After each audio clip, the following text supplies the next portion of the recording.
समय आने पर शुकदेव जी ने यह कथा राजा परीक्षित को सुनाई। राजा परीक्षित को कब सुनाई? सूत जी कहते हैं महाभारत का युद्ध समाप्त प्राय था। महाभारत के युद्ध में दुर्योधन को भीम ने अपनी गदा से घायल कर दिया था, उसकी जंघाएं तोड़ दी। युद्ध के मैदान में पड़ा पड़ा दुर्योधन अपनी मृत्यु की प्रतीक्षा कर रहा था। उसी समय अश्वत्थामा पहुंच गए, द्रोणाचार्य के पुत्र। अश्वत्थामा को देख करके दुर्योधन ने कहा, आचार्य पुत्र, हमारी पराजय हो गई। हमारे साथ इतने बड़े बड़े वीर थे, इतनी बड़ी सेना थी, फिर भी हमें पराजय प्राप्त हुई। अश्वत्थामा ने कहा, राजन, ये पराजय आपकी दुर्नीतियों का परिणाम। आपने मेरी सलाह नहीं मानी।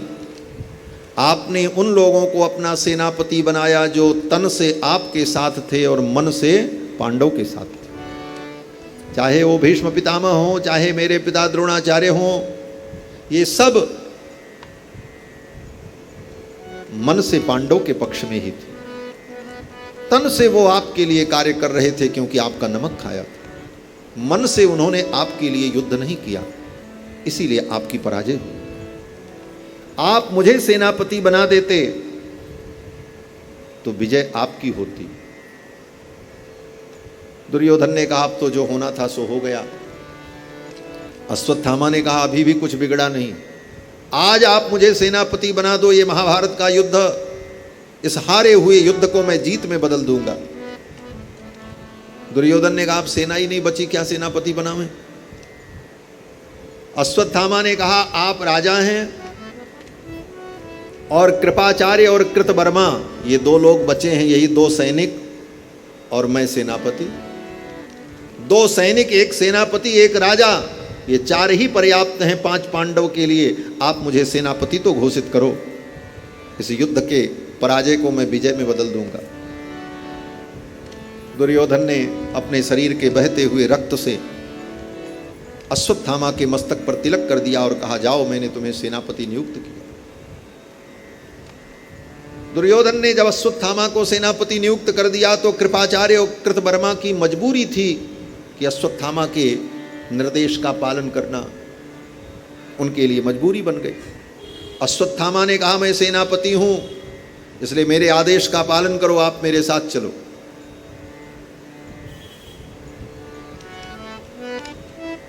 कृपाचार्य जी अश्वत्थामा के सगे मामा हैं। कृपाचार्य की बहन कृपी के पुत्र हैं अश्वत्थामा। अश्वत्थामा ने अपने मामा जी से, कृपाचार्य से कहा, चलो। तो महाभारत में तो मामा भांजा की ही कहानी है आदि से अंत तक, चाहे शकुनी मामा हो, चाहे कृष्ण मामा हो, यहाँ सब एक से एक मामा है हमारा। और मामा भांजों ने मिलकर के ही सारी लीला की है। अश्वत्थामा ने कहा, चलो। कृपाचार्य और कृतवर्मा दोनों चल पड़े। रात्रि में जाकर के पांडव के शिविर में देखा, द्रौपदी के 5 पुत्र सो रहे थे, उन्हीं को पांडव समझ लिया अश्वत्थामा ने, और सोते हुए द्रौपदी के 5 पुत्रों की हत्या कर दी। उनका सिर काट करके लेकर के अश्वत्थामा चला आया, ला करके दुर्योधन को दिया, बोले, देखो 5 पांडव को हमने मार दिया। अंधेरे में मणि के प्रकाश में, अपने मुकुट की मणि के प्रकाश में अश्वत्थामा ने, दुर्योधन ने जब एक एक सिर को उठा उठा करके देखा, अरे ये तो द्रौपदी के पुत्र हैं, ये तुमने क्या किया? ये हमारे वंश के बालक थे, इनको भी तुमने समाप्त कर दिया। दुर्योधन को बड़ा दुख हुआ। और इधर द्रौपदी और पांडव जब अपने शिविर में आए तो देखते हैं द्रौपदी के 5 पुत्र मरे पड़े, धड़ है सिर गायब। द्रौपदी चीत्कार करके रोने लगी। अर्जुन ने कहा, देवी, जिस व्यक्ति ने यह अपराध किया है उस अपराधी को मैं तुम्हारे सामने लेकर के आऊंगा। तुम जो कहोगी वही दंड दिया जाएगा। अर्जुन चल पड़े, साथ में भगवान कृष्ण भी गए। अश्वत्थामा को पकड़ लिया। बड़ी लंबी कथा है। युद्ध हुआ, ब्रह्मास्त्र चले, सब कुछ हुआ। अंत में अश्वत्थामा को पकड़ करके अर्जुन लेकर के आए, रस्सी से बांध करके, और अपने रथ के पिछले भाग में रखकर, जैसे कोई व्यक्ति किसी को बांध करके अपनी गाड़ी की डिग्गी में डाल दे, ऐसे ही करके ले आए। मारे बांध करके लाए और बंधे हुए अश्वत्थामा को द्रौपदी के सामने खड़ा कर दिया। और अर्जुन ने कहा, देवी यही वो अपराधी है जिसने तुम्हारे 5 पुत्रों को मारा है। द्रौपदी ने जब देखा अश्वत्थामा को, द्रौपदी का रोना बंद हो गया, द्रौपदी का क्रोध भी समाप्त हो गया, और द्रौपदी ने हाथ जोड़ करके अश्वत्थामा को प्रणाम किया। जिसने 5 पुत्रों की हत्या की, उस अश्वत्थामा को द्रौपदी प्रणाम करने लगी। धन्य है द्रौपदी, और धन्य है द्रौपदी की धर्मनिष्ठा। द्रौपदी ने अश्वत्थामा को प्रणाम किया कि ये तो आचार्य पुत्र हैं, गुरु के पुत्र हैं, और गुरु का पुत्र गुरु के समान ही आदरणीय और पूज्य होता है। इस भाव से द्रौपदी ने अश्वत्थामा को प्रणाम किया, और अश्वत्थामा को बंधा देखकर द्रौपदी को व्यथा होने लगी। और द्रौपदी ने अर्जुन से कहा, आर्यपुत्र, आपने इनको क्यों बांध रखा, इनको खोल दो। मुच्यता मुच्यता मेष ब्राह्मणो नितराम गुरु। मुच्यता मुच्यता मेष, इनको खोल दो, इन्हें छोड़ दो। अर्जुन ने कहा, यह अपराधी है, इसने तुम्हारे 5 पुत्रों को मारा है। द्रौपदी ने कहा, ब्राह्मणो नितराम गुरु, ये ब्राह्मण है इसलिए पूजनीय है। ऐसी धर्म की निष्ठा कहां मिलेगी। आज तो किसी से कह दो महाराज ब्राह्मण पूजनीय है, तो कहेगा ये ब्राह्मण होके जातिवादी हैं, ये नहीं कहेगा। आज ये सुनने को मिलता। लेकिन द्रौपदी को देखो, द्रौपदी के 5 पुत्रों को जिसने मारा है, ऐसे अश्वत्थामा को भी प्रणाम करती है, इसलिए कि वो ब्राह्मण है। मुच्यता मुच्यता मेष ब्राह्मणो नितराम गुरु, इन्हें छोड़ दो, ये ब्राह्मण है, ब्राह्मण सदा पूजनीय होता है, ऐसा द्रौपदी ने कहा। और अर्जुन की ओर देख करके द्रौपदी ने कहा कि स रहस्यो धनुर्वेदः स विसर्गोपसंयमः। जिन भगवान द्रोणाचार्य के चरणों में बैठकर आपने धनुर्विद्या प्राप्त की, वे भगवान द्रोणाचार्य आपके सामने पुत्र के रूप में उपस्थित हैं। यही द्रौपदी का तर्क था। द्रौपदी ने कहा, स एष भगवान द्रोणः।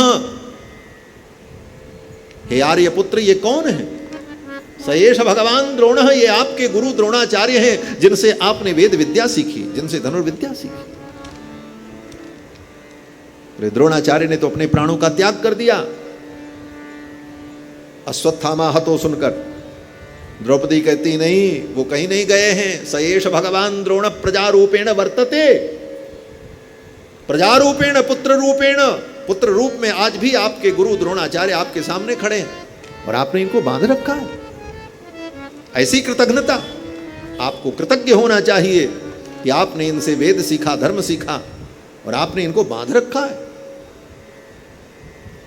द्रौपदी की इस धर्मनिष्ठा को देखकर भगवान के रोम रोम पुलकित हो गए। गोविंद कृष्ण वहीं पर खड़े थे।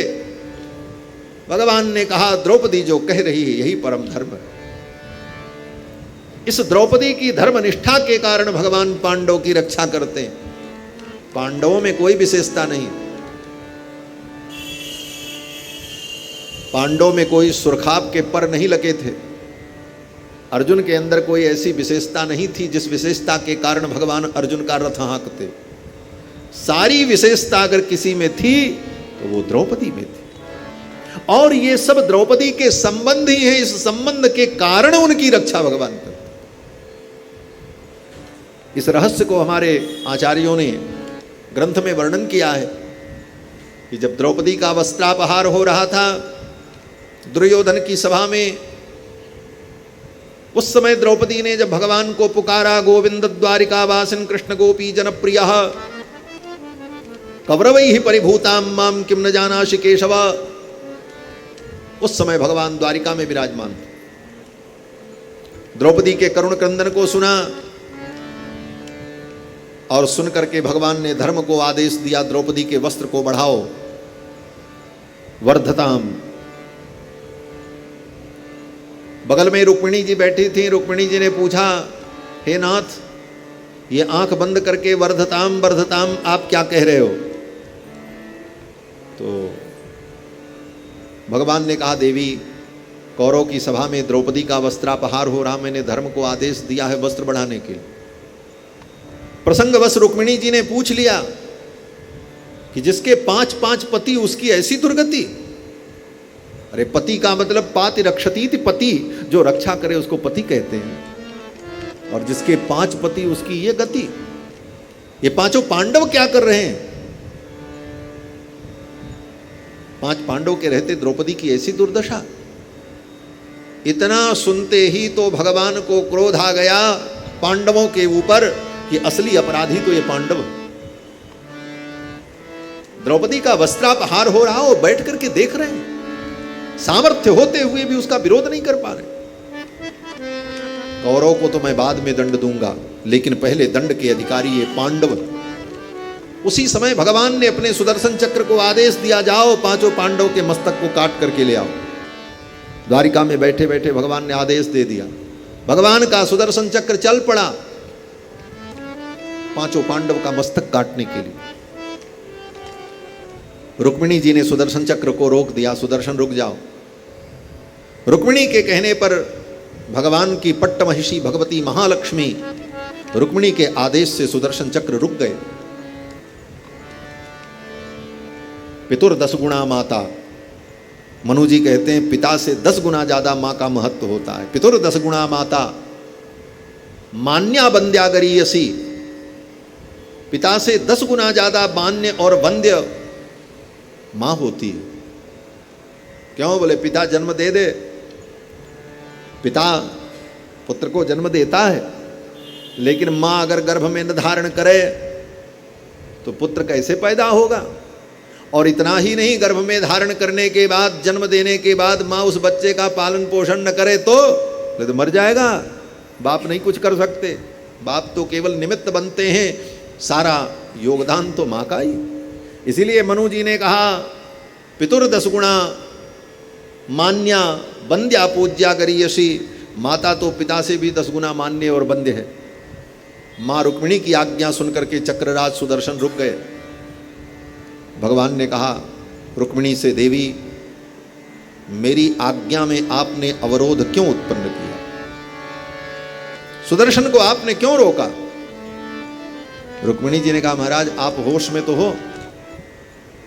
भगवान ने कहा देवी ये मनोविनोद का समय नहीं है, अगर परमात्मा होश में नहीं रहेगा तो सृष्टि समाप्त हो जाएगी, ये मजाक का समय नहीं।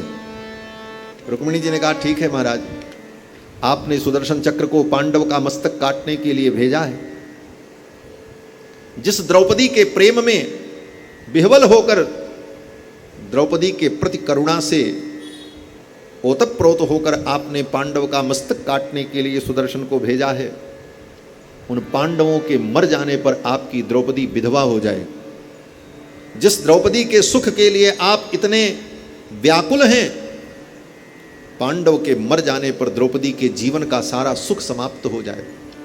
वही द्रौपदी श्वेत वस्त्रों में जब आपके सामने खड़ी होगी, आभरण आभूषण से रहित होकर श्वेत वस्त्र धारण करके द्रौपदी जब आपके सामने खड़ी होगी तो आप आंख नहीं मिला पाओगे। जीवन भर आपको पश्चाताप होगा कि आपने जोश में आकर के अपनी बहन को विधवा बना दिया। इसका पश्चाताप जीवन भर आपको होगा। इसके बाद भी अगर आपकी आत्मा को शांति नहीं है तो हे सुदर्शन, जाओ 5 पांडवों के मस्तक को काट करके ला करके इन्हें दे दो, इनकी आत्मा को शांति हो जाए। इस प्रकार जब रुक्मिणी जी ने कहा तो भगवान चौंक गए। भगवान ने कहा देवी आप ठीक गए, भगवान ने कहा सुदर्शन रुक जाओ। सुदर्शन रुक गए, नहीं तो भगवान तो उसी दिन पांचों पांडवों को ही मार देते। हमारे आचार्य कहते हैं पांडवानाम निरसन प्राप्तो, वे पांडव तो भगवान के द्वारा उसी दिन मार दिए जाते, लेकिन भगवान ने उनकी रक्षा क्यों की? बोले द्रौपदी मंगल सूत्रार्थम, द्रौपदी के मंगल सूत्र की रक्षा के लिए भगवान ने पांडवों की रक्षा। तो विशेषता तो द्रौपदी के अंदर थी, द्रौपदी की धर्मनिष्ठा के कारण भगवान पांडव की रक्षा करते। द्रौपदी की इस धर्मनिष्ठा को देखकर भगवान प्रसन्न हो गए, धन्य है द्रौपदी। भीम दौड़ करके सामने आ गए। भीम ने कहा अर्जुन इसे मत छोड़ना, मारो, ये दुष्ट है। द्रौपदी सामने आ गई, नहीं ये आचार्य पुत्र हैं, इन्हें मैं मारने नहीं दूंगी, आप इन्हें नहीं मार सकते। द्रौपदी और भीम दोनों आमने सामने हो गए। भीम कहते मारो, द्रौपदी कहती मैं बचाऊंगी। भगवान ने देखा कहीं ये दोनों आपस में नहीं झगड़ जाएं। क्यों? बोले द्रौपदी कहती मैं बचाऊंगी, भीम कहते मैं मारूंगा। अगर अर्जुन तुम नहीं मारोगे तो मैं इसे मारूंगा, दंड दूंगा।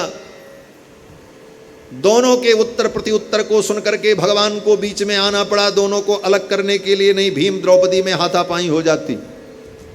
वेद व्यास जी कहते हैं निशम्य भीम गदितम द्रौपद्याश्च चतुर्भुजः। भीम के वचन को सुनकर और द्रौपदी के वचन को सुनकर के चतुर्भुजः, भगवान चतुर्भुज हो गए। दो भुजाओं से भगवान ने द्रौपदी को संभाला और दो भुजाओं से भीम को संभाला। निशम्य भीम गदितम द्रौपद्याश्च चतुर्भुजः आलोक्य बदनम सख्युर इदमाह हसन्निव। और दोनों को अलग करने के बाद मुस्कुराते हुए भगवान ने अर्जुन की ओर देखा और कहा अर्जुन अब तुम्हें निर्णय करना है। भगवान ने कहा अर्जुन जो द्रौपदी कहती हैं ये धर्म है, ब्रह्म बंधुर न हंतव्य, ब्राह्मण का कभी वध नहीं करना चाहिए। वो आतताई अगर हो तब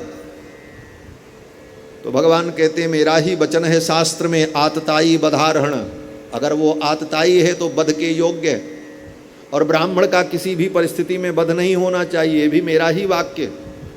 ये दोनों वचन भगवान के ही, कि ब्राह्मण को मृत्युदंड नहीं दिया जा सकता और आतताई को क्षमादान नहीं दिया जा सकता। अब मेरे दोनों वचन सार्थक हो जाएं ऐसा प्रयास अर्जुन तुम्हें करना है। अर्जुन ने कहा ऐसा क्यों? भगवान ने कहा ये अश्वत्थामा ब्राह्मण भी है और आतताई भी। आतताई को छोड़ना नहीं चाहिए और ब्राह्मण को मारना नहीं चाहिए।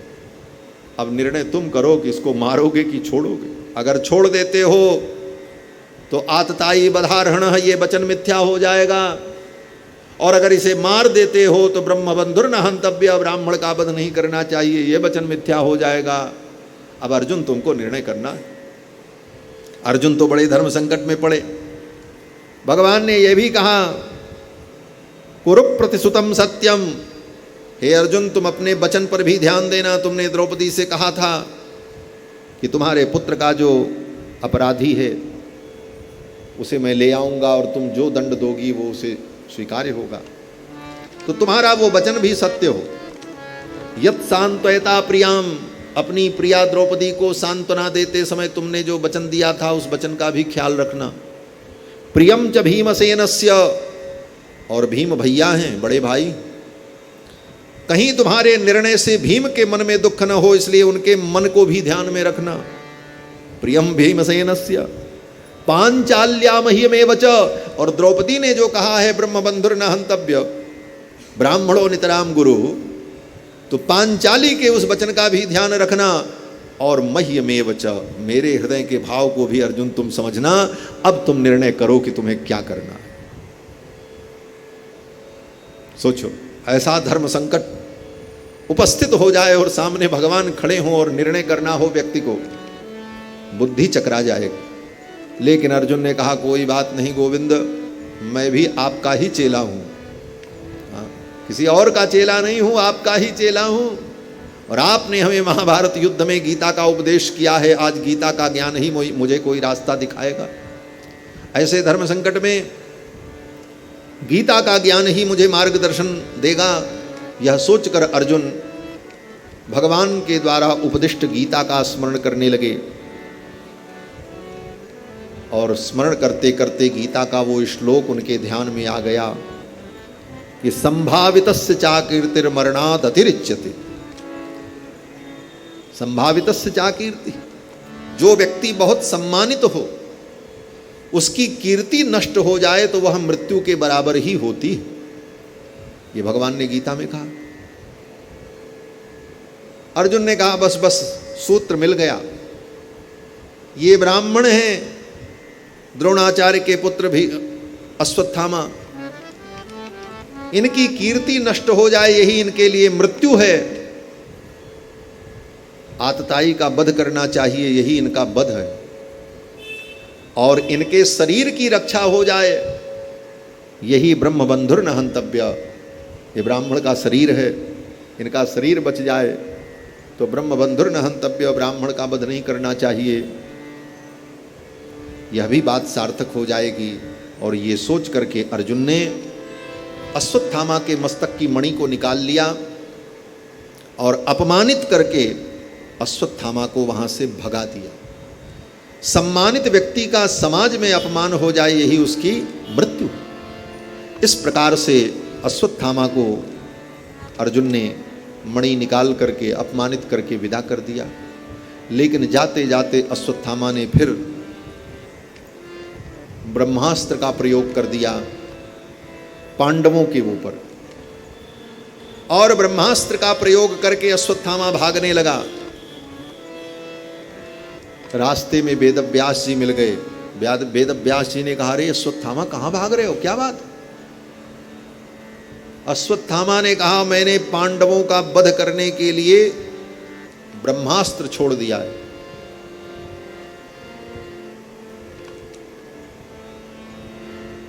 व्यास जी ने कहा, पांडव का कुछ नहीं बिगड़ेगा, पांडव का एक रोंवा भी नहीं टूट सकता तुम्हारे ब्रह्मास्त्र से। अश्वत्थामा ने कहा, ब्रह्मास्त्र अमोघ है। वेदव्यास जी ने कहा, भगवान कृष्ण की कृपा उससे भी अमोघ है, उनके ऊपर कृष्ण की कृपा है। भगवान की कृपा जिसके ऊपर हो उसके ऊपर ब्रह्मास्त्र भी कोई प्रभाव नहीं डाल सकता। लेकिन इसका परिणाम इतना भयानक होगा, अश्वत्थामा तुम जीवित नहीं बचोगे। तुम भाग करके कहीं भी चले जाओ ब्रह्मांड के किसी कोने में, कृष्ण के सुदर्शन चक्र से तुम बच नहीं सकते। अगर तुम अपने जीवन को बचाना चाहते हो तो अभी भी समय है, तो अपने संकल्प को बदल दो। तुमने पांडव के वध के लिए जो संकल्प करके ब्रह्मास्त्र छोड़ा है उस संकल्प में संशोधन कर दो, ये किसी दूसरे के ऊपर चला जाए। अब चला चुके हो ब्रह्मास्त्र, वो लौटेगा तो नहीं, लेकिन उसका उद्देश्य पांडव को न बना करके किसी दूसरे को बना दो तो शायद तुम बच जाओ, नहीं तो कृष्ण के कोप से तुम्हें कोई बचा नहीं सकता। अश्वत्थामा डर गया। वेदव्यास जी की बात झूठी नहीं हो सकती, इनकी सलाह मान लेनी चाहिए। और अश्वत्थामा ने तुरंत संकल्प किया और उस ब्रह्मास्त्र के संकल्प में संशोधन करके अश्वत्थामा ने कहा कि ये ब्रह्मास्त्र पांडव का विनाश न करके पांडव के वंश की जो कुलवधू है उत्तरा, उसके गर्भ में जो बालक है उसका विनाश कर। अभिमन्यु की विधवा पत्नी उत्तरा के गर्भ का नाश करने के लिए उस ब्रह्मास्त्र को डाइवर्ट कर दिया, घुमा दिया अश्वत्थामा ने। वो ब्रह्मास्त्र आया उत्तरा के गर्भ पर, मंत्रमय था। उत्तरा के गर्भ में भयंकर पीड़ा होने लगी, ज्वाला उत्पन्न हुई। उसी समय भगवान श्री कृष्ण द्वारिका जाने की तैयारी कर रहे थे। तब तक उत्तरा दौड़ी दौड़ी भगवान के चरणों में आकर के गिर पड़ी, पाहि पाहि महायोगिन देव देव जगतपते, हे जगतपति हे गोविंद मेरी रक्षा करो। भगवान को समझने में देर नहीं लगी। उत्तरा ने कहा, महाराज मेरे गर्भ में भयंकर ज्वाला उत्पन्न हो रही, इस गर्भ को आप बचा लो। कामम दहतु माम नाथ मामे गर्भो निपात्यताम। कामम दहतु माम नाथ, ये ब्रह्मास्त्र मुझे नष्ट कर दे, मैं मरने को तैयार हूं। लेकिन मेरा ये गर्भ बच जाए, इस गर्भ को गोविंद बचा लो। भगवान श्री कृष्ण ने कहा, उत्तरा, जब तू ही मर जाएगी तो ये तेरा गर्भ ही रह करके क्या करे? इस गर्भ से तुझे इतना प्रेम क्यों है? इस गर्भ को तू क्यों बचाना चाहती है? स्वयं मरना चाहती है लेकिन इस गर्भ को बचाना चाहती। उत्तरा ने कहा, गोविंद, मुझे किसी से प्रेम नहीं, न अपने जीवन से, न अपने शरीर से, न अपने इस गर्भ से, न दुनिया की किसी संपत्ति और वैभव से। मुझे प्रेम तो आपके चरणों में, और मैं इस गर्भ को इसलिए बचाना चाहती हूं कि अगर ये गर्भ नष्ट हो गया तो हे गोविंद, आपको कलंक होगा। आने वाली पीढ़ियां यही कहेंगी कि जिस पांडव के वंश की रक्षा के लिए, जिन पांडवों के वंश की रक्षा के लिए गोविंद ने अवतार ग्रहण किया, उन पांडवों का वंश इस पृथ्वी से सदा सदा के लिए समाप्त हो गया। ये कलंक होगा आपको, और मैं नहीं चाहती मेरे कृष्ण के जीवन में कलंक हो। मेरा कृष्ण निष्कलंक चंद्रमा के समान रहे, मेरी यही कामना है। ये संसार में जन्म मृत्यु तो होता ही रहता है, लेकिन हे गोविंद, आपकी लीला में कोई कलंक हो, आने वाली पीढ़ियां आपको ऐसा कहें, ये मैं नहीं सुनना चाहती। इसलिए हे गोविंद, इस गर्भस्थ बालक को बचा लो। भगवान ने कहा, उत्तरा, तेरे इस गर्भ को बचाने के लिए मुझे तेरे गर्भ में जाना पड़ेगा। उत्तरा ने कहा, चले आओ, स्वागतम। भगवान ने कहा, आज तक मैं किसी के गर्भ में नहीं गया, तो तेरे गर्भ में कैसे आऊं? बोले, किसी के गर्भ में नहीं गए, कौशल्या के गर्भ में नहीं गए, देवकी के गर्भ में नहीं आए। भगवान ने कहा, मैं किसी के गर्भ में नहीं जाता हूं। गर्भ तो वायु से परिपूरित थी। जब जन्म का समय आया तो मैं मां के सामने प्रकट हो गया। भय प्रकट कृपाला दीन दयाला। भगवान गर्भ में थोड़ी आते। कृष्ण भगवान की भी यही लीला है। तमद्भुतम बालकम अम्बुजे क्षणम चतुर्भुजम शंख गदायुधायुध। शंख चक्र गदा पद्म धारण किए हुए भगवान द्रौपदी, देवकी और वसुदेव के सामने चतुर्भुज रूप में प्रकट हो गए। गर्भ से थोड़ी पैदा हो। भगवान कहते, मैं किसी के गर्भ में नहीं जाता। उत्तरा ने कहा, महाराज, मैं जानती हूं आपका नियम है, आप किसी के गर्भ में नहीं जा सकते, और आप गए नहीं, न कौशल्या के गर्भ में गए, न देवकी के गर्भ में गए। लेकिन आज अपने इस नियम को मेरे लिए आप तोड़ दो। भगवान ने कहा, मैं अपना नियम तोड़ दूं? उत्तरा ने कहा, महाराज, कितने बार आपने अपने भक्तों के लिए अपने नियम तोड़े हैं, एक बार और सही। उत्तरा ने कहा, महाराज, आपने कितने बार अपने भक्तों के लिए नियम तोड़े हैं? अपना मान भले टल जाए, पर भक्त का मान न टलते देखा। भक्तों के मान के लिए आपने अपना मान छोड़ दिया। महाभारत युद्ध में आपने अपने भक्त भीष्म पितामह के लिए अपनी प्रतिज्ञा छोड़ी कि नहीं छोड़ी? बोले, हाँ छोड़ी। बोले, तो आज मेरे लिए भी छोड़ दो। और भगवान तो भक्त वत्सल हैं, अपने भक्तों के लिए भगवान अपनी प्रतिज्ञा